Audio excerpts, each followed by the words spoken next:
Shalom, salam dari GBI Putra. Selamat datang di ibadah online GBI Putra. Dan kami juga mengucapkan selamat datang bagi Bapak, Ibu, dan saudara-saudari sekalian yang pertama kali hadir dalam mengikuti ibadah tatap muka hari ini di GBI Putra. Besar harapan kami agar Bapak Ibu diberkati dalam ibadah ini. Rekaman ini dapat Anda saksikan setiap saat di YouTube channel GBI Putra Official. Bagi Bapak, Ibu, Saudara-saudari sekalian dapat mengikuti ibadah doa di akun Instagram Sukirno Taryadi setiap hari Selasa dan Jumat pada pukul 8 malam. GBI Putra akan mengadakan baptisan air pada hari Minggu 21 November pukul 3 sore di Jakarta Barat. Pendaftaran dan informasi lebih lanjut dapat menghubungi nomor WA sekretariat yang tercantum di sini.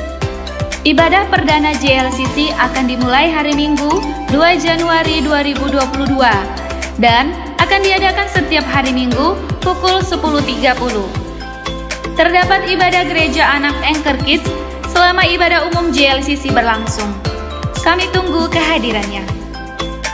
Ibadah umum Natal GBI Putra diadakan di Gedung Bali United Jakarta Barat pada hari Minggu 12 Desember pukul 4 sore dengan satu kali ibadah yang juga disiarkan secara online di YouTube channel GBI Putra dengan tema Habis Gelap Terbitlah Terang.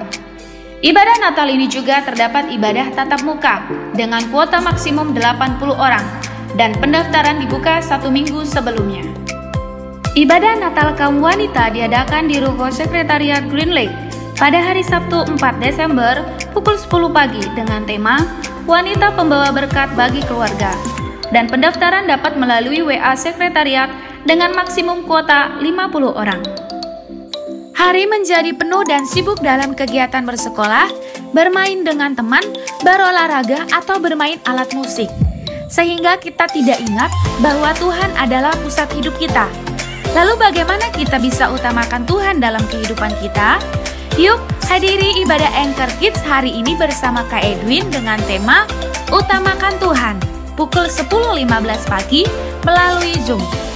Bagi remaja, hari ini terdapat ibadah Anchor Teens dengan topik berpikir secara kreatif bersama Kak Alex melalui Zoom pukul 11 siang. Bagi pemuda-pemudi Anchor Youth, hari ini tema ibadah Jangan Berdusta yang dibawakan oleh Pak Sukirno Taryadi melalui Zoom pukul 2 siang.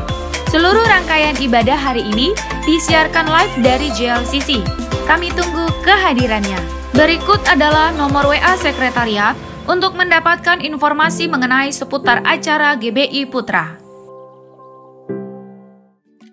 Setiap hari ada aja hal yang bisa membuat kita jengkel dan marah. Kira-kira tuh orang kejar juga nih. Terlebih di masa pandemi yang mengharuskan kita menghadapi banyak ketidaknyamanan dan perubahan. Contohnya perubahan cara berbelanja. Saya di refund. Ini mah benar-benar nggak sesuai yang di foto. Gimana anak saya mau renang kalau kolamnya segede gini? Harus berinteraksi dengan pasangan selama 24 jam. Tapi dimintain tolong cabut rumput, kenapa daun bawang ikutan dicabut ya? Suka duka work from home. Ini nanti laporannya saya revisi. Kalau udah nanti saya submit lagi ya ke Bapak. Mami, aku udah punya ceboki. Belum lagi serangkaian ujian dan cobaan dalam menemani anak belajar online kayak gini nih. Nih, Al, dibaca. rumah sakit. Itu dong sayang. Tuh, ditanya Miss jawab. Unmute dulu. Kenapa kok nggak pencet lift? Masa? Kata Miss, abang belum upload assignment. Kan kita kemarin udah upload. Dan masih banyak lagi alasan lainnya yang rasanya sah-sah aja kalau kita kesel, jengkel, dan marah. Oh no.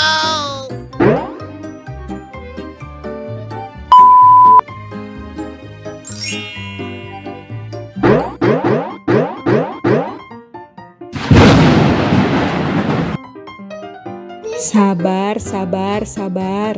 Beragam cara kita coba untuk meredam dan mengatasi kemarahan. Tapi kalau caranya salah, bisa berujung stres, depresi, dan gak baik untuk kesehatan loh. Adek, tadi pecahin botol kaca parfum Mami.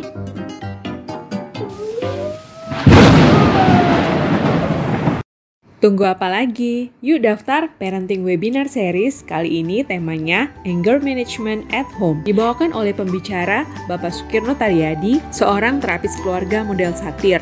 Dan dipandu oleh Ibu Deborah Amelia Santoso, seorang personal branding consultant sebagai moderator. Webinar ini gratis dan akan diselenggarakan pada hari Sabtu 20 November 2021 pukul 11. Cara daftarnya gampang, cukup scan barcode berikut atau klik link ini, dan informasi lebih lengkap dapat dilihat pada Instagram glcc_id. Kami tunggu pendaftarannya ya. Tuhan Yesus memberkati.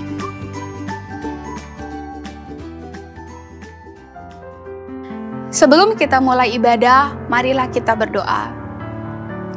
Terima kasih Tuhan Yesus atas segala kebaikan-Mu pada kami anak-anak-Mu di tempat ini. Kami yang hadir dalam ibadah tatap muka, baik kami yang hadir dalam ibadah online di rumah kami masing-masing. Kami percaya perlindungan, penjagaan, dan penyertaan Tuhan sama atas setiap kami ya Bapa. Tuhan, kami akan memulai ibadah ini. Biarlah pujian, penyembahan, bahkan firman Tuhan yang akan kami terima dapat mengajarkan kami untuk semakin hari mendekatkan diri kepada Tuhan, dan kami siap menjadi anak-anak-Mu yang Engkau pakai ya Bapa. Terima kasih Tuhan, Engkau memberkati seluruh pelayan Tuhan yang melayani Engkau hari ini. Biarlah setiap jerih lelah mereka Tuhan yang memperhitungkan ya Bapa. Kau juga memberkati setiap kami yang akan mengikuti ibadah ini ya Bapa. Terima kasih Tuhan, hanya di dalam nama-Mu Tuhan Yesus Kristus kami sudah berdoa dan mengucap syukur siap mengikuti ibadah ini. Amin. Selamat hari Minggu, selamat beribadah. Tuhan Yesus memberkati. Mari kita sama-sama berdoa. Terima kasih buat hari ini.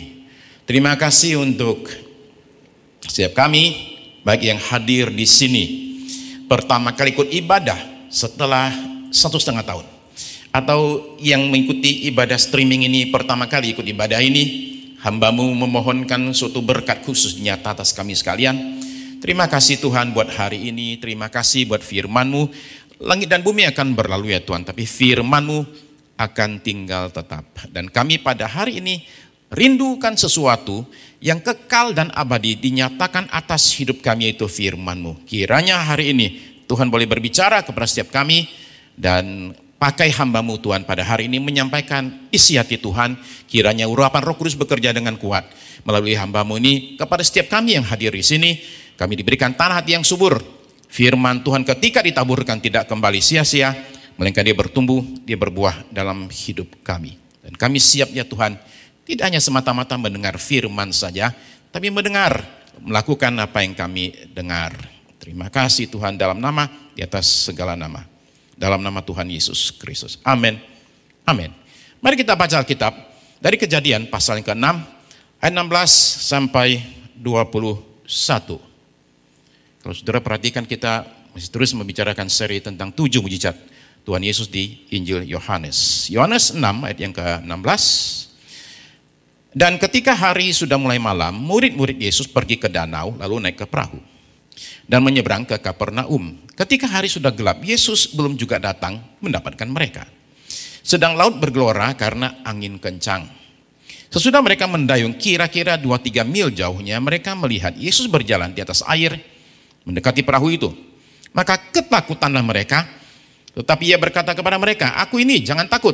Mereka mulai mau menaikkan dia ke dalam perahu, dan seketika itu juga perahu itu sampai ke pantai yang mereka tujui.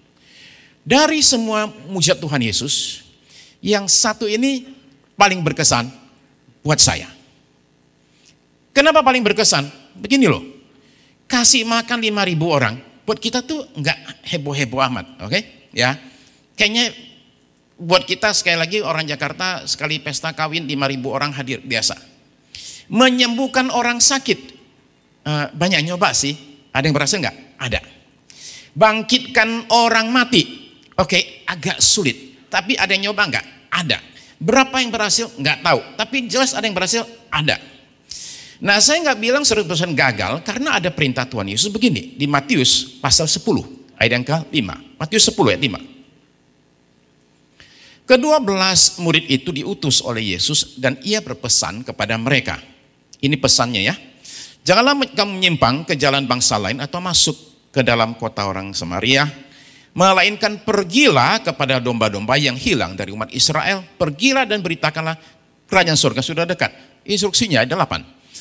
Sembuhkanlah orang sakit, bangkitkanlah orang mati, sembuhkanlah orang kusta, usirlah setan-setan. Jadi jelas ada perintah Tuhan Yesus bangkitkan orang mati. Tapi di situ nggak ada perintah suruh jalan di air. Benar nggak? Nggak ada kan? Ada yang pernah nyoba nggak jalan di air? Ada. Di Korea gitu. Hasil gimana? Kelelep. Ya. Nah saudara sekalian itu pendeta lagi ya. Dia bilang Petrus jalan di air. Saya juga bisa. Dia coba jalan kelelep. Ya. Nah saudara sekalian, bagi Tuhan Yesus jalan di atas air itu nggak ada bedanya dengan jalan di darat. Dia tidak perlu doa puasa dulu. Dia tidak usah pakai konsentrasi dulu. Dia nggak usah pakai bertapa dulu. Bagi Yesus jalan di air, jalan di aspal, jalan di beton sama aja. Nggak ada bedanya sama sekali. Ya. Nah saudara perhatikan. Jadi berjalan di air bagi Yesus sama mudahnya dengan menyuruh badai tenang. Tapi sekali ini kita menemukan dia tidak mau tenangkan badai, dia mau tunjukkan kuasanya dalam level yang berbeda. Nah kalau saudara baca tadi cerita tentang Tuhan jalan di atas air, saudara menemukan bahwa Yohanes itu agak sedikit irit. Dia tidak sampaikan detail-detail yang kita akan temukan di Markus dan di Matius. Nanti kita akan baca beberapa, oke, ada tambahan detail yang penting. Tapi secara singkat, mujizat ini bicara tentang Tuhan Yesus berjalan di permukaan air. Seperti yang saya bilang, ini kata permukaan ini penting. Jangan sampai jalan di air, maksudnya jalan di dalam air. Oke, ya, jalan dalam air semua orang juga bisa. Tapi pelajaran yang Yohanes ingin kita dapatkan adalah begini saudara sekalian. Bahwa Yesus itu berkuasa atas alam. Dia tidak hanya sanggup menenangkan badai, dia bisa mengadakan badai, dan dia juga tidak pernah terganggu oleh badai. Nah ini menunjukkan satu hal yang penting. Yohanes itu memilih 7 mujizat. Dia sebut dengan istilah tanda, 7 tanda.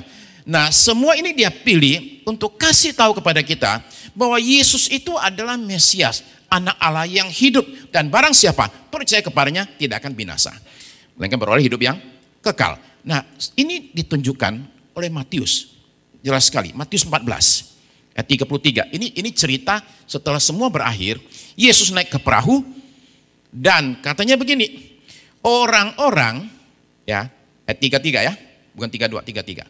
Dan orang-orang yang ada di perahu menyembah dia, katanya, sesungguhnya engkau anak Allah. Nah poin itu yang ingin diajarkan, bahwa Yesus itu anak Allah melalui berbagai mujizat ini, supaya orang itu tahu dan percaya, Yesus adalah anak Allah. Tapi bagaimana kita ini, yang jelas sudah percaya.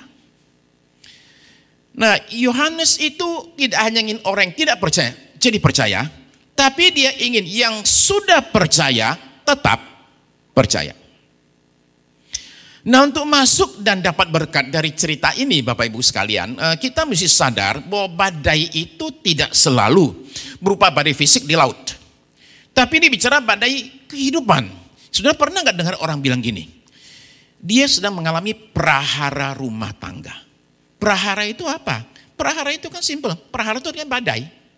Jadi badai itu bisa masuk dalam suatu rumah tangga, bisa terjadi badai keuangan, badai kesehatan, krisis-krisis yang terjadi disebut dengan istilah badai. Nah selama badai masih ada di luar sana, nggak jadi masalah. Masalah muncul ketika badai yang di luar sekarang ada di dalam. Dia kemudian di situ membawa berbagai hal-hal seperti kecemasan, kekhawatiran, kemarahan, ketakutan. Nah Bapak Ibu sekalian, ada 2 cara untuk orang masuk dalam badai. Nomor 1, lari dari kehendak Tuhan. Itu cara pertama. Lari dari kehendak Tuhan. Contoh yang paling sederhana, Yunus. Ya. Nah Yunus ini disuruh ke Niniwe. Dia pergi ke Tarsis. Berapa jauhnya? Saya tunjukkan. Oke. Jadi dia naik kapal dari tempat namanya Yafo. Kalau zaman sekarang namanya Yope. Yope itu cuma kira-kira barangkali 10 kilo dari Yerusalem. Nah, jadi dia mestinya ke arah kanan, Niniwe, 850 kilo ke arah sana. Dia lari ke arah sini, nggak tanggung-tanggung. Dia pilih kota yang ada di ujung Samudra Atlantik.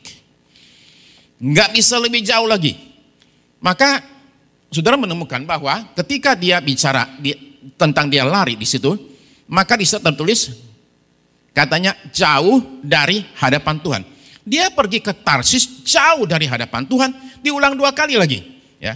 Jadi ini adalah orang yang lari dari Tuhan gak tanggung-tanggung. 4.000 kilometer saudara sekalian jauhnya. Jadi dia terang-terangan melawan Tuhan. Tapi saudara-saudara sekalian, perhatikan ya. Melawan kehendak Tuhan itu tidak selalu harus pergi ke Tarsis. Cukup nggak ke Niniwe aja. Itu sudah lari dari kehendak Tuhan. Melawan Tuhan itu nggak harus terlalu terang-terangan saudara sekalian. Ya. Nah itu cara pertama masuk dalam badai.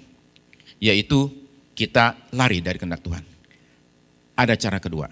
Yaitu masuk dalam kehendak Tuhan. Nah saudara barangkali agak bingung. Bagaimana caranya masuk dalam kehendak Tuhan, rencana Tuhan, malah jadi kena badai. Saudara perhatikan cerita yang sama, Yesus jalan di air, itu dicatat di Matius. Coba kita lihat ya, Matius 14 ayat 22. Ini catatan Alkitab. Saya akan baca ayat 22 ya.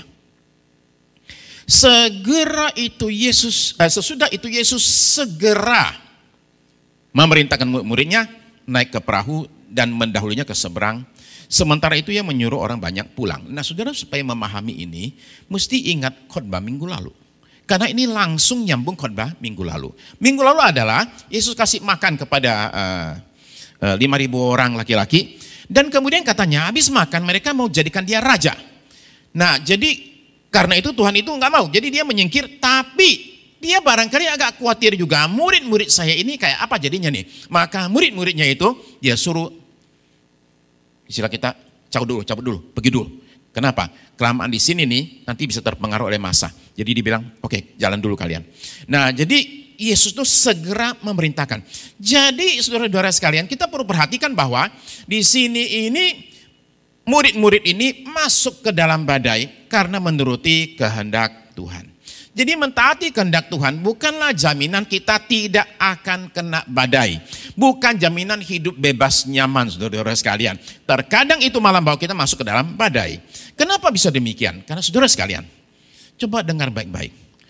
Tuhan itu lebih mau kita masuk dalam kekudusan daripada masuk dalam kenyamanan. Saya ulang. Tuhan itu lebih mau kita masuk dalam kekudusan daripada masuk dalam kenyamanan. Nah, kenyamanan itu setiap kali bertentangan dengan kekudusan. Maka dari waktu ke waktu Tuhan itu mengganggu kenyamanan kita demi kekudusan kita. Dia memunculkan badai-badai dalam hidup kita. Seperti pandemi ini. Saya kasih contoh begini, pandemi. Okay.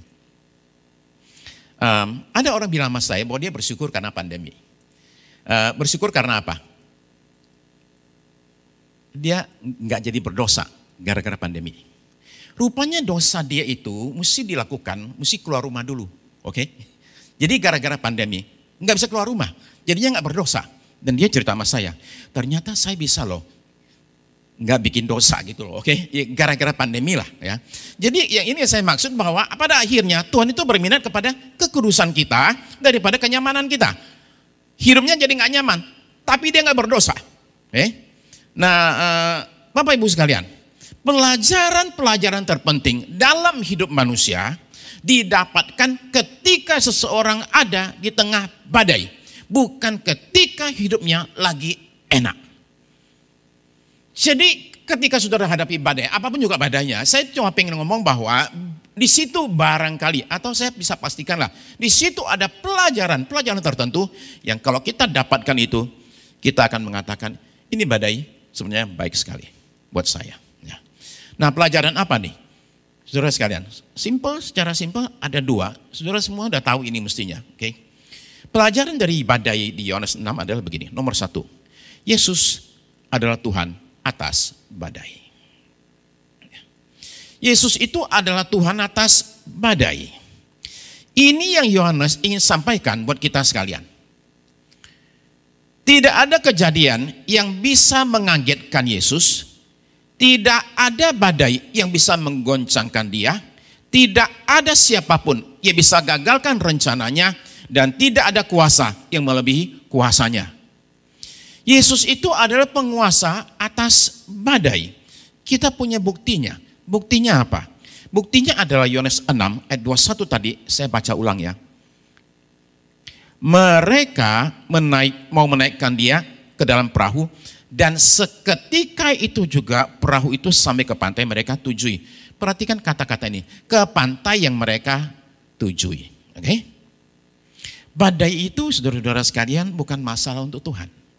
Di saat badai menghantam hidup kita, saudara perlu tahu bahwa kita dapat ketenangan ketika kita sadar badai terhebat pun tidak bisa gagalkan rencana Tuhan buat kita. Tetap kita akan sampai ke pantai yang kita tuju. Bahkan badai itu bisa dipakai untuk menggenapi rencana Tuhan. Nah, John Newton itu hidup kira-kira 300 tahun lalu. John Newton ini seorang pedagang budak belian. Dan dia punya kapal, dia kapten kapalnya nih. Suatu hari lagi bawa budak dekat pantai Irlandia, terkena badai hebat sekali. Semua orang teriak-teriak. Ketakutan semua mau mati. Dan orang ini dalam keadaan merasa hampir mati, di situ alami sesuatu. Dia bertobat dan dia berdoa, minta Tuhan tolong loloskan saya dari badai ini. Kalau saya lolos dari badai ini, saya janji bakal jadi pendeta. Itulah biasanya demikian toh, ya. Tapi puji Tuhan lah, John Newton ini akhirnya memang jadi pendeta beneran. Nah, kita ingat dia karena apa? Karena nyanyian yang dia bikin yang namanya Amazing Grace. Nah, saudara sekalian, jadi badai itu bisa dipakai buat suatu tujuan. Tapi ada waktu di mana Yesus tidak menenangkan badai karena dia punya poin hal yang berikut yang ini disampaikan. Yaitu yang kedua, saudara sekalian, Yesus itu menyertai kita di tengah badai yang paling berat sekalipun. Ya. Saat badai mengapung, orang tuh bisa sedemikian dicengkeram oleh ketakutan sehingga Tuhan dikira hantu. Ya. Mereka teriak-teriak, itu hantu. Kalau kita baca sekarang rasanya lucu sekali, tapi kalau sudah jadi mereka, sudah akan tahu, bayangkan jam 3 pagi. Ya. Jam 3 pagi, sudah lagi di laut. Terus badai lagi ngamuk. Dan tahu-tahu ada orang jalan di atas air. Sudah akan pikir itu hantu. Nah, saudara sekalian, ketakutan mereka itu menjadi sangat nyata sehingga Tuhan terasa jauh bukan main. Padahal Tuhan gak pernah jauh. Yakub di kitab Kejadian itu menderita. Lagi menderita. Kenapa? Karena dia disuruh jalan kaki. 2 bulan lamanya. Disuruh ke rumah om. Kenapa? Karena di rumah berantem sama si Koko. Dan si Koko ngancam, ini gua bunuh nanti ya. Tunggu si papi mati gua bunuh. Dari pembunuhan dia disuruh, lu pergi dulu aja. Dia jalan kaki 2 bulan ke rumahnya si om. Nah, di tengah jalan dalam keadaan susah sekali, dia itu kemudian mimpi. Oke? Nah, ketika mimpi itu dia lihat ada tangga dan malaikat naik turun. Lalu dia ngomong demikian. Sesungguhnya katanya Tuhan ada di tempat ini dan aku tidak mengetahuinya. Jadi mimpi Yakub itu menjadi pewahyuan. Pewahyuan apa? Ternyata Tuhan itu ada di mana-mana. Di gurun tandus tanpa manusia dan juga di tengah laut bergelora. Banyak orang seperti Yakub. Mereka tidak tahu bahwa Tuhan ada di situ. Di mana? Di badainya mereka. Tuhan itu, sesungguhnya Tuhan ada di pandemi ini dan aku tidak mengetahuinya. Sesungguhnya Tuhan ada dalam masalahku, tapi aku tidak mengetahuinya. Sesungguhnya Tuhan ada, sebutkan di mana jalan. Sesungguhnya Tuhan ada di kantorku, ada di rumah tanggaku, dia ada di pelarianku, di tempat kering ini. Sesungguhnya Tuhan ada, cuma masalahnya apa? Aku tidak tahu. Itu masalah kita. Tuhan menyertai kita dan kitanya tidak tahu. Seringkali dalam pergumulan kita, sekali lagi kita terlalu tanda kutip terpesona dengan ukuran masalah kita. Dan kita lupa akan Tuhan. Kita ini seperti Maria sama saudaranya Marta. Ketika abang mereka Lazarus meninggal, Yesus hadir setelah Lazarus dikubur 4 hari lamanya. Sudah 4 hari, Yesus baru hadir. Lalu mereka bilang begini, di dalam Yohanes katakan begini, Tuhan, sekiranya engkau ada di sini, saudaraku pasti tidak mati. Yang ngomong dua-duanya. Tuhan, sekiranya engkau ada di sini, saudaraku itu pasti tidak akan mati. Jadi maksudnya begini loh, ya sayang sih nggak ada sih. Ya. Nah, saudara saya, padahal Tuhan itu ada di tempat itu. Nah, saudara sekalian, kita ini suka lupa, sesungguhnya Tuhan ada di tempat ini. Dan ketika Tuhan ada dan hadir, saudara sekalian, berarti juga ada mujizat, pertolongan, perlindungan, penyertaannya, bahkan kebangkitan.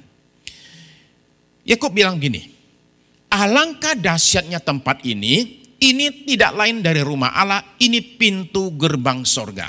Saudara sekalian, dimanapun kita berada, tempat itu bisa menjadi pintu gerbang sorga. Asal kita sadar, Tuhan ada di situ. Ketika Tuhan sadar ada di situ, ada di tempat kita, kesadaran itu membukakan pintu mujizat, saudara sekalian, di mana kuasa, pertolongan, perlindungan Tuhan tersedia buat saudara dan saya di tengah badai sekalipun, saudara sekalian. Yakub akhirnya bangun pagi itu dia terus jalan. Ya. Dia tetap mesti lewati lembah gersang, lewati padang gurun, tapi sekarang beda dengan sebelum mimpi itu. Sekarang dia tahu Tuhan menyertai dia. Saudara sekalian, tangga Yakub itu ada di mana-mana. Kita cuma perlu sadar dia ada di sini. Ya. Nah, bagi murid Yesus, jelas sekali mereka tidak lulus ujian ketika 5 roti 2 ikan. Nggak lulus. Sekali ini pun nggak lulus. Tapi mereka belajar pelajaran yang penting. Mengalahkan ketakutan. Saudara tahu bahwa ketakutan itu bahasa Ibrani, bahasa Yunani itu phobos. Kita dapat kata fobia. Ya. Tapi di sini ini dalam catatannya di soal badai, yang dipakai itu bukan phobos, tapi deilos. Deilos itu diterjemahkan di Wahyu 22 sebagai pengecut. Ya. Jadi murid-murid Yesus ini itu perlu sekali menang terhadap sikap pengecut mereka. Sebab setelah Tuhan Yesus naik ke sorga, mereka akan hadapi berbagai tantangan dalam menjalankan amanat agung Tuhan Yesus. Maka mereka perlu punya suatu keberanian melihat kuasa Tuhan mereka dan mengalahkan semua ketakutan mereka. Nah, ketika badai datang, Bapak Ibu sekalian, maka bukan perahu yang jadi andalan kita untuk selamat, bukan.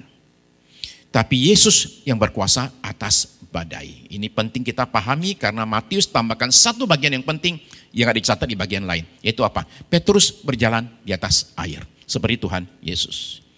Nah, Matius 14 ayat 28. Lalu Petrus berseru dan menjawab dia, Tuhan, apabila engkau itu, suruhlah aku datang kepadamu berjalan di atas air. Kata Yesus, datanglah. Maka Petrus turun dari perahu dan berjalan di atas air mendapatkan Yesus. Saya ini suka mikir, kenapa Tuhan Yesus suruh Petrus datang? Kenapa saya mikir itu? Karena mestinya kan Tuhan Yesus lagi mau ke perahu. Tahu-tahu ini mau datang dan dia suruh, ya udah datang aja. Minta jalan di air, ya udah jalan aja. Kenapa Tuhan itu kesannya buang-buang waktu? Saudara sekalian, dari peristiwa ini, Petrus jalan di air, akhirnya kita diminta untuk sadar bahwa Tuhan itu tidak jalan di air sekedar pamer. Nih, aku bisa nih. Bukan.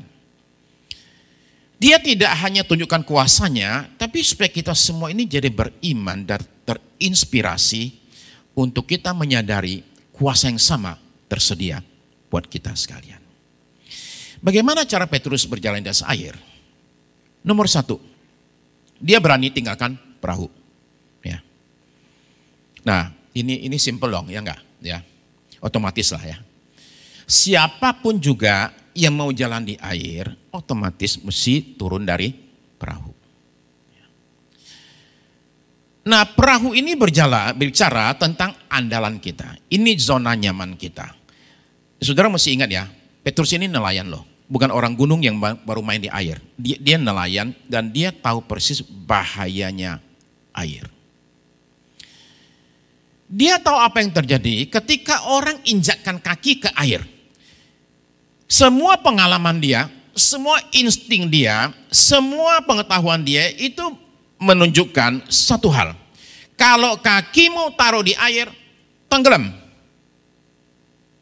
Hanya satu hal saja membuat dia yakin sebaliknya. Kalau saya taruh kaki saya, enggak bakal tenggelam. Hanya satu yang bikin dia percaya, yaitu Yesus yang lagi berdiri di atas air. Nah itu yang jadi pegangan dia. Bahwa dia bisa, dan dia suruh aku turun, berarti aku mestinya bisa. Saudara sekalian, betapa mengerikannya meninggalkan perahu kenyamanan kita. Perahu yang selama ini jaga kita supaya nggak tenggelam nih. Ya. Perahu yang selama ini jadi andalan kita, kasih kita rasa aman dan rasa nyaman. Bayangkan tinggalkan perahu tersebut. Nah beberapa kita terpaksa gara-gara pandemi, terpaksa tinggalkan perahu. Kita ini karena satu hal, akhirnya hanya bisa mengandalkan Tuhan. Tapi sekali lagi, siapapun juga yang mau jalan di atas air harus tinggalkan perahu. Ya. Nomor 2. Sebelum melangkah, Petrus ini pintar. Dia pastikan dulu, saya nggak salah. Jangan begini saudara sekalian. Tolong bedakan antara iman sama nekat. Garisnya tipis soalnya. Antara orang beriman sama orang nekat itu garisnya tipis. Sehingga banyak orang nekat mengira dirinya beriman. Banyak orang nekat mengira dirinya beriman. Maka Petrus bilang gini, Tuhan, apabila engkau itu suruhlah aku datang kepadamu berjalan di atas air. Dia pintar, dia hati-hati. Pastiin dulu ini bagiannya saya, jangan sampai sembarangan. Ya, kalau salah repot saudara-saudara sekalian. Sekalipun antara beriman dengan orang nekat itu beda tipis, tapi hasilnya itu adalah langit dan bumi. Hasilnya adalah yang satu jalan di air, yang satu kelelap di air. Hasilnya adalah yang satu bawa kehidupan, yang satu bawa kematian. Jadi karena itu saudara sekalian, orang itu mesti mendengar dengan hati-hati. Kalau salah dengar, bahaya. Saya kasih contoh. Ada orang namanya Sam Schuman. Diagnosa kanker liver stadium lanjut. Tahun 70. Jadi dokter bilang sama dia gini, Sam, umur lu tinggal kira-kira 3-4 bulan. Udah. Dan Sam itu dengar gitu, ya udah. Down. Akhirnya meninggal. Nah ketika meninggal, keluarganya bilang gini, minta tolong diotopsi. Kita pengen tahu kankernya itu nyebar kemana. Dibukalah diotopsi. Dia ngotopsi kaget, kasih laporan ke dokter yang diagnosa dia. Kenapa? Ternyata tumornya itu kecil, nggak gede-gede. Salah diagnosa. Jadi penelitinya bilang gini, bahwa Sam ini bukan mati karena kanker. Dia mati karena dia percaya. Dia lagi sekarat gara kanker. Ya. Jadi itu berita itu bikin dia shock down. Oke. Ternyata salah dengar. Oke, nah sekarang dengerin cerita yang beda. Derek Adams. Putus sama pacar. Oke. Putusin dah ya. Biasa anak muda. Ngapain? Gua mati aja. Oke. Jadi dia mendapat obat penenang. Oke. Dia ambil 29 butir obat. Sisa semua dia semua langsung kalau begitu minum udah masuk baru nyesel gue belum mau mati. Tapi gimana caranya udah masuk? Dia panggil tangga, tolong antar saya ke rumah sakit. Kenapa? Saya minum obat mau mati. Saya di rumah sakit. Begitu nyampe dia kolaps, jatuh. Langsung dinaikin ke kemana? UGD. Kemudian dokternya cek dan dia punya tekanan darah drop, mukanya pucat dan badannya gemetaran. Napas tinggal satu-satu. Ini orang sebentar lagi mau mati. Tanda-tandanya jelas. Jadi dokter kemudian masih sempat-sempatnya suruh periksa semua, ambil darah sambil infus dia, kemudian dicek semua. Nah dokternya bingung, kenapa? Hasilnya semua bagus, ini orang gak ada masalah. Tapi dia bilang dia minum obat, 29 butir, obat penenang lagi. Bentar lagi mestinya mati dah. Nah dalam keadaan bingung gitu akhirnya dia diinfus, setelah 6 jam ditunggu, tidak ada perbaikan. Napasnya tetap satu-satu, kemudian wajah pucat dan tekanan darah tinggi sekali. Jadi mereka panggil dokter yang kasih dia obat. Dokternya datang. Lihat dia terus bilang gini. Derek, begini loh. Itu obat yang saya kasih sama kamu itu obat palsu. Itu isinya itu sebenarnya cuma tepung gula. Si Derek dengar gitu langsung berdiri. Tekanan darah langsung normal. Terus ngapain? Pulang. Sudah paham cerita saya dua ini ya? Apa yang kita dengar menentukan sekali hidup kita. Nah kalau saudara dengarnya keliru, saudara dengarnya yang negatif, saudara sekalian, saudara ada dalam bahaya besar. Itu sebabnya saudara sekalian, kenapa orang mesti datang ke gereja promosi. Saudara sekalian, karena ketika saudara datang ke sini, atau ikut ibadah online, yang saudara dengar itu apa? Jelas sekali, kabar baik. Berita positif. Ya. Jadi karena itu saya ingin tekankan begini saudara sekalian. Bahwa kalau berbagai riset menunjukkan orang kebaktian itu umurnya panjang, badannya sehat, jiwanya itu lebih stabil dan lebih sehat. Itu bukan ngada-ngada. Karena sesuatu terjadi ketika orang mendengar. Kalau dengarnya keliru, ya imannya keliru. Nah saudara terkasih, ketika Petrus minta ikut, saya mau ikut jalan di air. Tuhan Yesus nggak bilang gini, tunggu. Ntar dulu, belum cukup imannya. Enggak, turun aja. Dari mana Tuhan Yesus tahu? Petrus bakal bisa jalan di air. Saudara sekalian, saudara perhatikan ya, yang di sini berlaku itu bukan lagi iman Petrus. Tapi kuasa Tuhan yang bekerja saudara sekalian. Ya. Dan ketika si Petrus itu kelelep, saudara perhatikan gak? Tuhan Yesus itu gak panik loh. Ketika dia kelelep, Tuhan Yesus itu gak bilang, yang di perahu, tolong bantu sini. Nonton lagi. Enggak sama sekali. Dia cuma bilang gini, oke, kata-katanya penting. Oke. Coba kita baca ya, apa kata Tuhan Yesus. Matius 14 ayat 31. Segera Yesus itu mengulurkan tangannya, memegang dia dan berkata, hai orang yang kurang percaya, mengapa engkau bimbang? Saya berharap Tuhan Yesus ngomong gini, Petrus, mengapa engkau bimbang? Kenapa enggak ada nama Petrus? Supaya saudara-saudara, taruhkan nama saudara di situ. Hei Sukirno, kenapa kamu bimbang? Ada banyak kali saudara sekalian, kita ini goyah. Saya ngaku terus terang. Di awal pandemi saudara sekalian. Ketika mendengar pendeta besar ngomong lagi di kebaktian, disiarin online. Masalah besar. Pemasukan gereja kita berkurang 85%. Dengar gitu kita langsung gitu, oke. Ya. Rapat pendeta, ya. Pendapatan secara umum pemasukan turun 35%. Semuanya saudara sekalian beritanya jelek semua, ya. Apa nggak sakit gigi? Saudara boleh kemplang kepala saya, ya. Tapi saya kasih tahu, di awal pandemi itu, saya itu stresnya bukan main. Dan saya nggak punya tahu gimana caranya gereja ini bisa melewati ini pandemi ini. Nggak tahu caranya. Saya cuma tahu perkiraan satu orang kasih sama saya, Pak, ini pandemi akan berlangsung sekitar 2 tahun. Jadi tinggal hitung aja, oke?